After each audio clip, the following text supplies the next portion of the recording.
I think it says a lot about our kid, about being able to fight through adversity.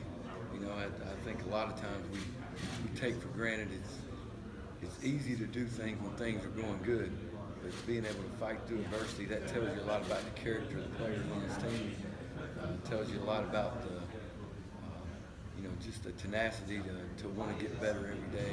And I think that's the thing as a coach that you want to see is you want to see improvement every time you go out there. I think what these players have accomplished. I think that shows that.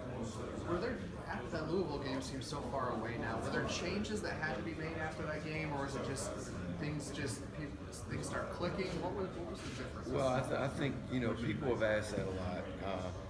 I think in every game, momentum is a huge thing. I don't care what game it is, whether it was the Louisville game or the Florida game or anywhere in between. There are always 4 or 5 plays in the game that are going to affect the outcome of the game. You don't know when those plays are going to come. And those plays can be huge and they swing momentum. Momentum is something that we don't talk about a lot. But I will say this, from that time, we feel like, our whole thing was we've got to go back out, we've got to work, we've got to get better every day. Control what you can control, but the whole thing is to improve. What does that say about the players? Because a lot of times that can go the other way, and it's like we can't come back from the way that those players fought. Well, I think that says a lot about their character. I think that's one thing that I give Jimbo a lot of credit for in the evaluation process is evaluating, not only athletic ability, but people who love the game and that love to compete. Like I said, it's easy when you talk about competition. Competition's not doing it when everything's easy.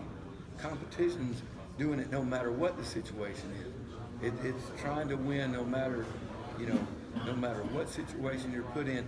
And you know what? That's what these guys are going to go through when they leave here. That's what you go through in life.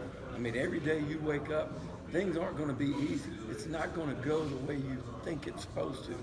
So you're going to have to fight through adversity. And I think, I give a lot of credit to our players, the character and what they're made of. Charles, speaking of that adversity, what has this year been like losing Derwin, and then of course you was Nate, and then there's kind of a little bit of a self-realization after what happened against UNC. What's it been like to navigate this year and kind of get to where you are now? Well, people talk about that, and yes, it's a fact. I mean, that was 2 huge losses for us. At the end of the day, though, I mean, we're not in the business of making excuses. I mean, in football or in any sport, somebody goes down, it's the next guy up.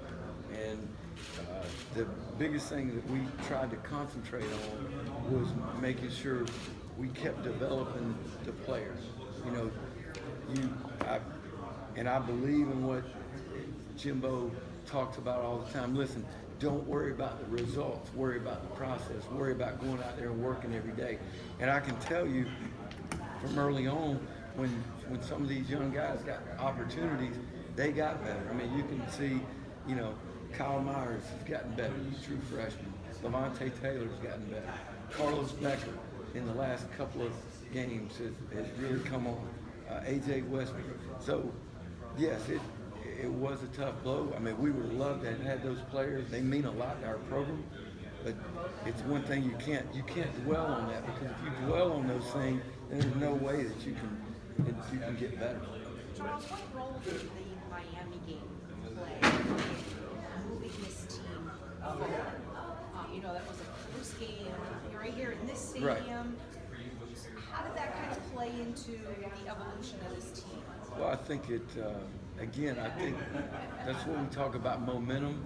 I think that gave us a momentum, but I think it was a situation where we basically had our backs to the wall, and we said, you got to make a decision, on how we want the season to turn out. But it was a huge. I mean, there were, and again, I think of 4 or 5 plays in that game that were critical plays.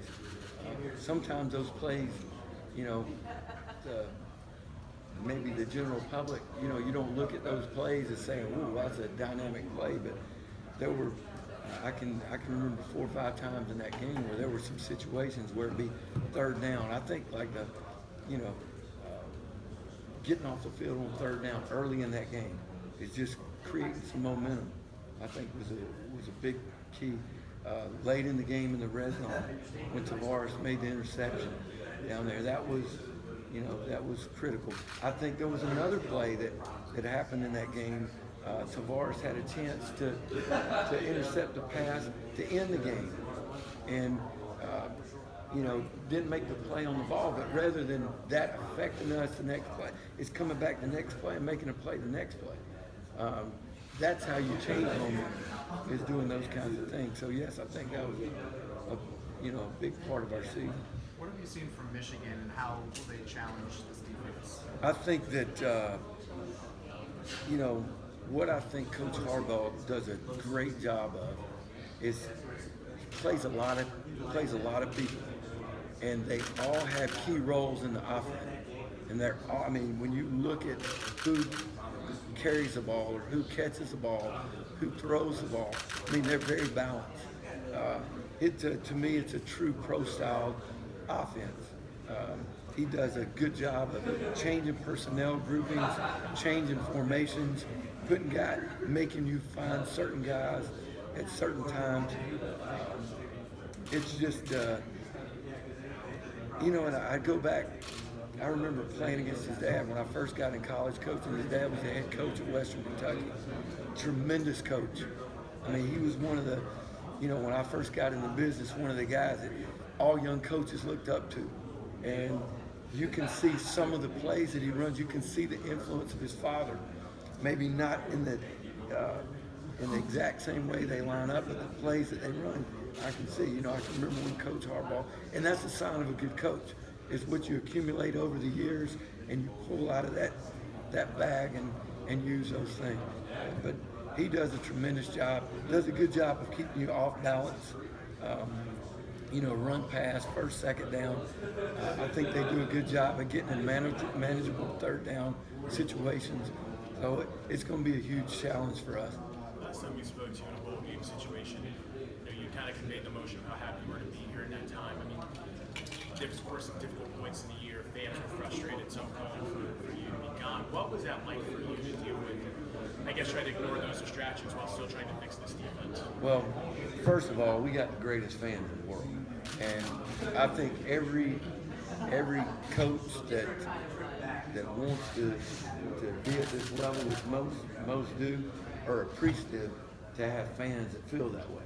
You don't want to work somewhere where fans don't want to be at the top. Our whole mindset is to go out and be the very best we can be. That's you want to coach a place. I'm very happy at Florida State, and it's because of the coaching staff that I'm able to work with every day. It's these players which you get to coach every day. We're very young in a lot of places, but that's what makes it rewarding as a coach, is to coach those guys, to see those guys develop. That's what coaching is about. And then again, like Coach talked about, just focus on the things that you can control, and the results will take care of themselves. Charles, you mentioned that Miami game is sort of like a crossroads of the season. When you're in a situation like that, is it a challenge to find, the right buttons to push with individual players as far as encouragement or fire, or whatever the case may be, to kind of keep everything together? I think you said it exactly right. I think the whole key to coaching and getting people to peak at a certain time is knowing what buttons to push. And again, creating that momentum. Again, it's the same for the players as it is for the coach. You don't know when those plays are coming.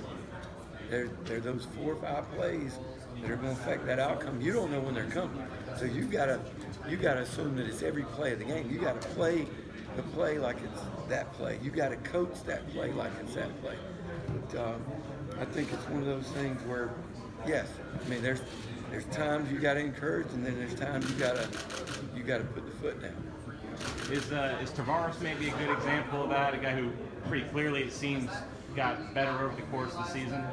I think Tavares is a prime example of what you go out when you go to work every day, and you just play to get better, you know, and the results will come. And yes, all players have to learn to play at a certain level. No matter what level you go to, that changes, and that's part of our job is to make sure they know, hey, listen, this is how you have to prepare to be able to play this way. And you know, we're very proud of what he's done.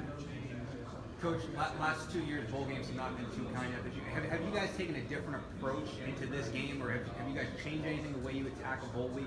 Well, you know, I think what we've done, Jimbo's been very successful over his career in bowl games. You know, the last couple of years, I don't, as far as practice schedule, regimen, no, because I believe in what we do, and Coach believes in what we do. I think just the intensity and the mindset of how you practice it, and it's about not playing the game, it's about playing well in the game. And that's what that's what we've emphasized, and we've been very pleased with the way our players have worked.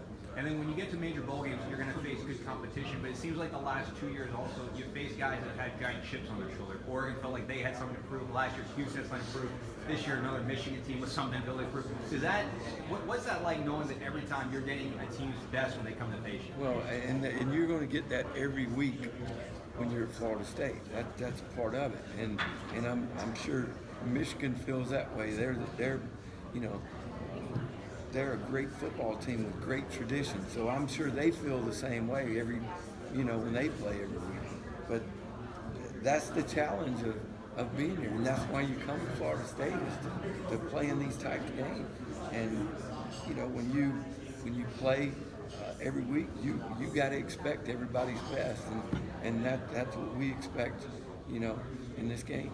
And then, Coach, I know you touched on it a little bit, but when you hear the fan base, you know, I'm sure you either hear the clippings or read the clippings. Just how does a coach like yourself take that, knowing when you have frustrated fans not enjoy a loss? Listen, you've got the thing. I know this about coaching. You've got to control the things you can control, and not worry about the things you can't control. Sometimes that's easier said than done. But again, we have passionate fans. That's what makes Florida State Florida State. That's what makes the Noel Nation great. So you want to coach for a team who has passionate fans like that. Yes, I'll promise you, they're frustrated because I was frustrated. But I know this: you can't let that affect the process of getting your players better. We have a job to coach and to develop our players and make them the best that they can be. And that's what you got to focus on every day. The pass rush was kind of a sore spot a few years ago. Have you seen that progress these last couple of years, and now leading the nation in sacks? I think so. I think what we felt like a couple of years ago is we felt like when we were getting pressure, we were having to do it by creating blitzes. And I think what you've seen lately, and especially the last few weeks, we've been able to generate pressure with a four-man rush. And anytime you can do that helps what you can do in the back end as far as coverage-wise. I think people at every level will tell you when you can get pressure with four guys, it definitely helps what you can do. So I think the development, DeMarcus over the years, Josh Sweat, DeMarcus Christmas, Derek Notty's become a force in pass rush, and then with your freshman, Brian Burns, I think his development has really helped us in that area too. When did you kind of think Burns was going to be a guy that could contribute early on? Oh, pretty soon in camp. You knew he would be a guy that you could put in situations third down because of his athleticism.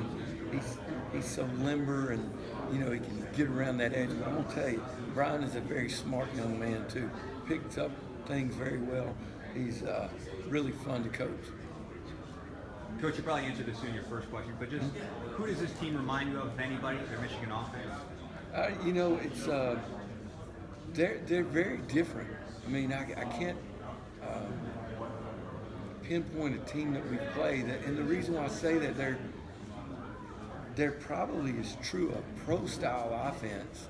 You know, as we've seen, they do a good bit of personnel groupings, and out of those personnel groupings, they create different formations.